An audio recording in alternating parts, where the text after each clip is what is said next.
گزارش ہے کہ ویڈیو کو لاسٹ تک دیکھیں تاکہ بات پوری طرح کہ سمجھ۔ مسلمان اپنی طاقت و قوت کی بنیاد پر نہیں لڑتا، مسلمان اسلحہ کے زور پر نہیں لڑتا، مسلمان کی طاقت ایٹم بم نہیں ہے، مسلمان کی طاقت بہت بڑے لشکر کا ہو جانا نہیں ہے، مسلمانوں کی طاقت ٹینک اور توپ خانے کے ہو جانے سے نہیں، مسلمانوں کی طاقت بہت زیادہ ساز و سامان سے نہیں ہے، بلکہ مسلمان ہر دور میں کلمہ طیبہ کی طاقت پہ لڑتا ہے، مسلمان دور میں نبی کی اطاعت میں لڑتا ہے، مسلمان ہر دور میں نبی علیہ الصلوۃ والسلام کی پیروی میں لڑتا ہے، مسلمان ہر دور میں اسلام کی سربلندی کے لیے لڑتا ہے، مسلمان ہر دور میں اسلام کو قوت پہنچانے کے لیے وہ کفار سے ٹکرا جاتا ہے، اگرچہ اس کے پاس اسلحہ نہیں ہوتا، اگرچہ اس کے پاس جنگ کا ساز و سامان نہیں ہوتا، اگرچہ مسلمان کے پاس تلواریں اور نیزے نہیں ہوتے، لیکن اس کے باوجود مسلمان اپنے رب کی طاقت پہ بھروسہ کرتے ہوئے،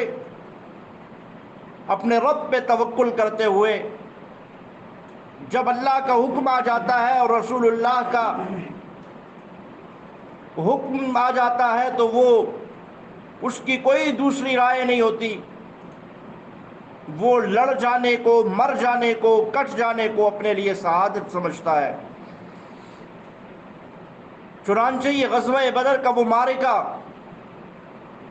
جو کفر اور اسلام کے درمیان فرق کرنے والا ہے، جس نے کفر اور اسلام کے درمیان فرق کیا ہے، یہ 17 رمضان المبارک کو پیش آیا، یہ 17 رمضان المبارک کو پیش آیا، اور اس کے پیش آنے کی وجوہات کہ کافروں نے ایک لشکر تیار کیا، کافروں نے ایک قافلہ تیار کیا کہ یہ قافلہ سامان تجارت لے کر جائے گا، اور اس جو نفع ہوگا، جو مال ملے گا، وہ سارے کا سارا مال مسلمانوں کے خلاف استعمال۔ ان سے کہا کہ یہ معرکہ ہمیں درپیش ہے، ہمیں کیا کرنا ہوگا؟ اب ان میں کچھ مہاجرین ہیں اور کچھ انصار صحابہ اکرام ہیں۔ مہاجرین کی نمائندگی حضرت ابوبکر اور حضرت عمر رضی اللہ تعالیٰ عنہ فرما رہے ہیں، اور انہوں نے کھڑے ہو کر رسول اللہ صلی اللہ علیہ وسلم کو یقین دلایا کہ اللہ کے محبوب صلی اللہ علیہ وسلم ہماری جان، ہماری مال، ہماری عزت آبرو آپ پہ قربان ہے۔ مجمعین میں سے انصار صحابہ اکرام کی نمائندگی کرتے ہوئے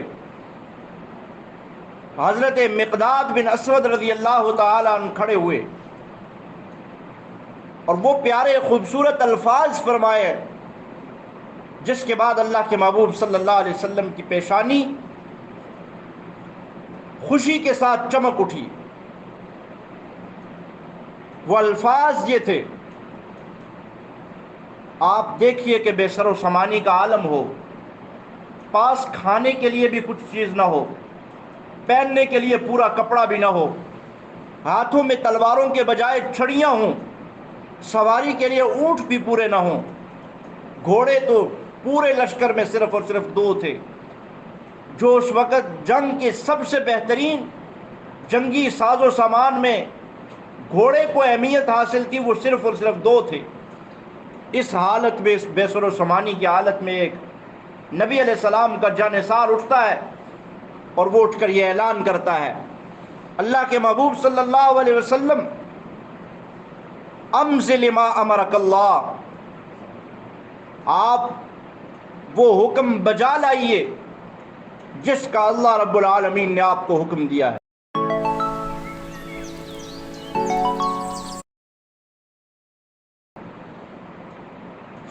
فنحن معک، یقیناً ہم آپ کے ساتھ ہوں گے، واللہ لا نقول کما قالت بنو اسرائیل، اللہ کی قسم ہم آپ کو وہ نہیں کہیں گے جو بنو اسرائیل نے موسیٰ علیہ السلام سے کہا تھا۔ جب موسیٰ علیہ السلام نے اپنی قوم سے کہا، قوم سے یہی مطالبہ قوم سے کیا تھا، تو قوم نے کیا کہا؟ اذهب انت وربک فقاتلا انا ہاؤنا قاعدون، اے موسیٰ آپ اور آپ کا رب جا کے لڑو، ہم یہاں پہ بیٹھتے ہیں، ہم آپ کا یہاں انتظار کریں گے، لیکن ہم آپ کے ساتھ نہیں جا سکتے۔ تو صحابی نے بہت ہی پیارا اور خوبصورت چھوٹا سا خطبہ دیا کہ اللہ کے نبی علیہ السلام، واللہ لا نقول کما قالت بنو اسرائیل لموسیٰ، موسیٰ علیہ السلام کو جو بنو اسرائیل نے کہا اذهب انت وربک فقاتلا، ہم آپ سے وہ نہیں کہیں گے، بلکہ کیا کہیں گے ہم؟ ولیکن اذهب انت وربک فقاتلا انا معکما قاعدون، انا معکما مقاتلون، اللہ کے محبوب صلی اللہ علیہ وسلم آپ نکلیے، آگے بڑھیے، ہم آپ کے ساتھ ہیں اور آپ کے ساتھ لڑیں گے۔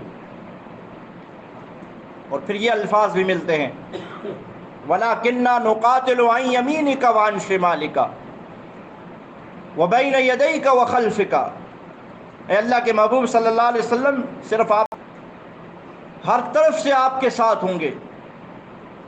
جب اللہ کے محبوب علیہ السلام نے ایک جانثار صحابی کا انصار کی نمائندگی کرتے ہوئے یہ خطبہ سنا تو اللہ کے محبوب صلی اللہ علیہ وسلم کے چہرے پر مسرت اور خوشی کے آثار ظاہر ہوئے،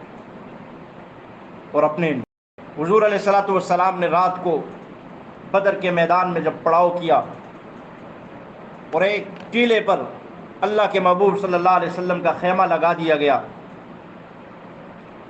اللہ کے محبوب صلی اللہ علیہ وسلم نے فرمایا میرے خیمے میں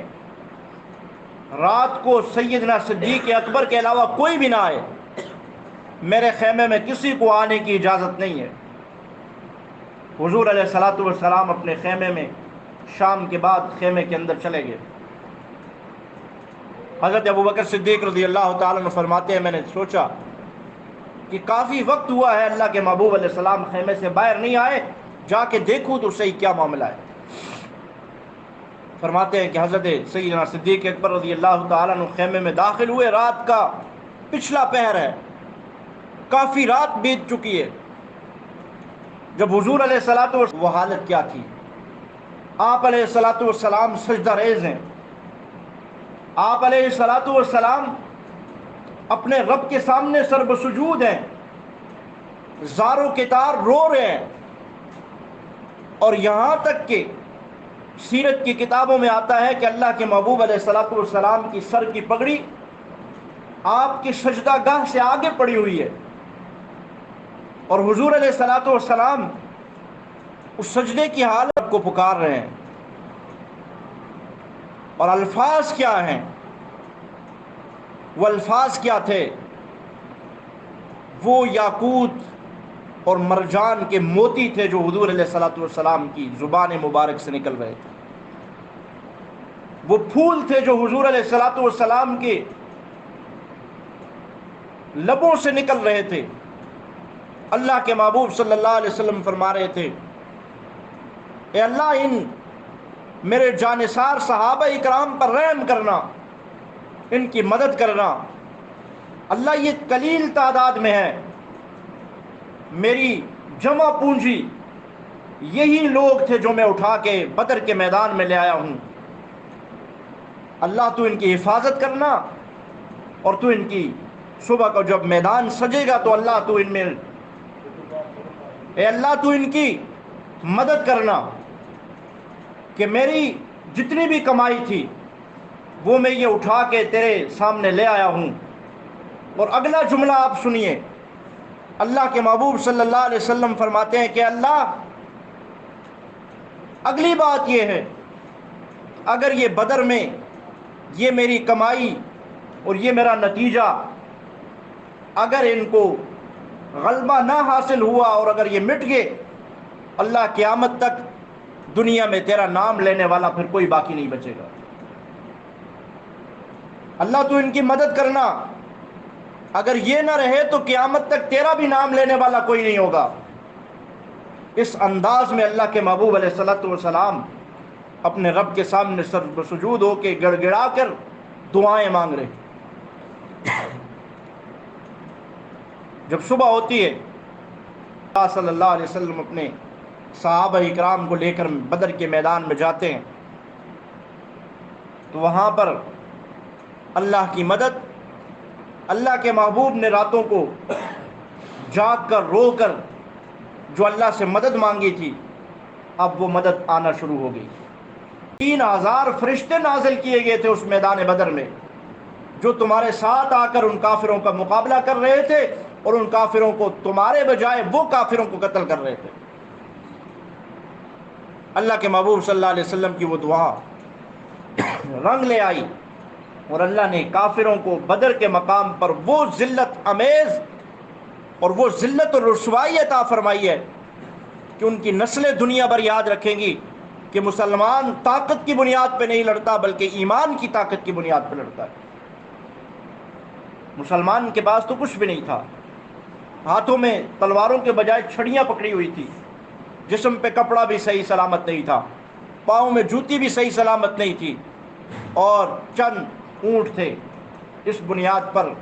اس اسلحے کے ساتھ وہ لڑ رہے تھے،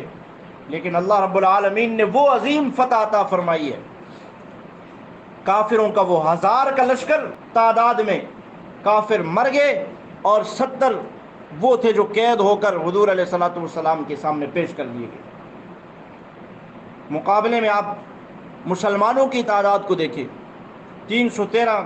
کا چھوٹا سا لشکر ہے، اور ان 313 میں کتنے مسلمان شہید ہوئے؟ صرف اور صرف 14 صحابہ اکرام رضوان اللہ تعالی علیہ مجمعین نے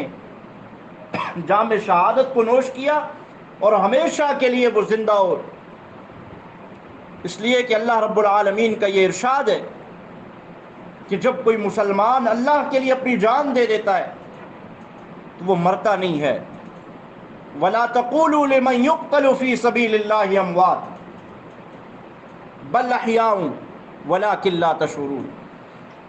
وہ زندہ ہوتا ہے مگر تم شعور نہیں رکھتے۔ شہید زندہ ہوتا ہے، وہ مرتا نہیں ہے۔ اللہ اللہ